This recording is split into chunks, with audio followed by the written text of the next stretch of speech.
To Serve and Protect, a Hannibal Jones mystery short story by Austin Camacho, narrated by Mark Balecki. There's a good reason that nobody should be sitting in their office finishing some paperwork on a Friday evening. I should have been across the hall in my apartment, getting ready to take Cindy to a late supper. Then I wouldn't have been behind the desk when Buster came rushing in. I know I looked irritated when I saw him because he answered my question before I could ask it. "Hannibal, I need your help. Somebody pried the store safe open and took off with the money. It's the whole week's receipts." Well, I've known Buster since I moved into that little flat in Anacostia. He's the bald, 50-ish black man who runs the little grocery store on the corner, barely making a living supplying his neighbors with the bare necessities. He used to let people move drugs through his place, but I put a stop to that. Since then, it's been tough for him to make a living, so maybe I did owe him a hand if he got robbed. I gave Cindy a call, letting her know that I'd be picking her up late, and followed Buster out into the crisp autumn air. He was still out of breath, and I could see his chest heaving even in the dim twilight. When we got to the store, he took me into the back room to show me the damage. His safe was sitting under a desk in the back of the room. It was small, weak, and light, more a place to store money than to protect it, and it was obvious that someone had ripped the door open with a crowbar. We went back through the door to the front of the store, and while I looked around, I asked him what happened. "They were just waiting for their chance at me," Buster said, shaking his head. "You know, Suzanne quit the other day, so I have to run the place all by myself. It ain't easy, man." "I know, Buster," I said, resting a hand on his shoulder. "Just tell me what happened." Buster looked at me for a second, then pointed toward the cooler doors on the other side of the store. "Well, it was close to closing time, and I was over in that corner there stocking shelves when I heard this loud noise in the back room. I ran to the door, but this kid rushed past me, almost knocking me over, and shot out the front door. I could see my blue deposit bag in his hand with the whole week's receipts." I leaned back against the counter. "You hadn't been to the bank all week?" "I don't like to go alone," Buster said. "It ain't safe. So every Friday night one of the cops come by on his patrol and walks me over there." "But he wasn't here yet." "Nope. So I took off down the street after the thief, but he was too fast for me.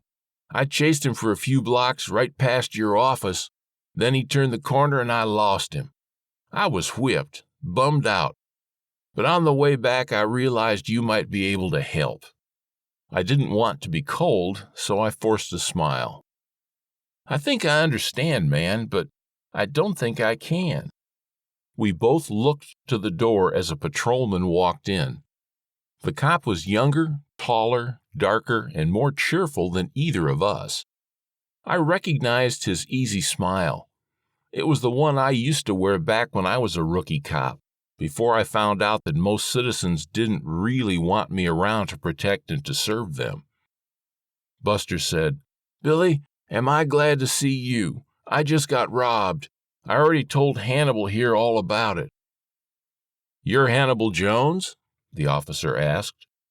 I lowered my voice and turned to my neighbor. "Don't do this, Buster. Don't pull me into this." "What do you mean, man?" Buster asked, his palms spread wide. "Hannibal, I need you. You can back me up with the timeline and stuff. The cops will believe you." "You're the Hannibal Jones?" the cop asked. "The guy I've heard about?" "This is him," Buster said. "Go ahead, Hannibal. Tell him what I told you."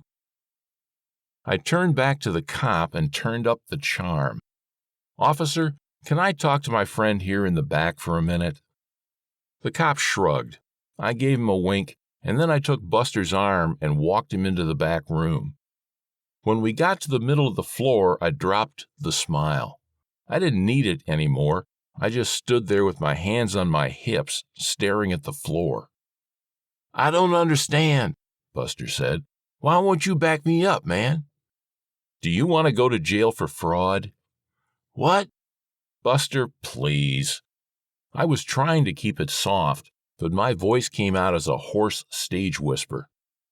You told me you saw the thief come out of the back room, right? You chased him, and when you lost him, you gave up and came to my place. So? So you never came into the back room until I came back with you. How did you know the thief pried the safe open? Buster hesitated, his eyes flashing side to side the way I'd seen so many times before. He had my deposit bag. I saw the safe, Buster. A thief could just as easily pick the lock, pop the hinges, or just bust it open with a hammer. But you said pried, which you could not have known unless you did it yourself. Now go tell our young friend out there that it was a false alarm, that you found your money in here. You ain't gonna turn me in? Buster asked. Can't hang around to talk to the police, Buster. I got a date. Of course I wasn't going to turn him in. As much as I resented Buster for trying to play me, he wasn't a criminal, just desperate. More importantly, it was too soon for that boy out there to get disillusioned about the people he was sworn to protect. Let him think we all appreciate and respect him, at least for a little while longer. This has been To Serve and Protect, written by Austin Camacho and narrated for you by Mark Bilecki. I hope you enjoyed it.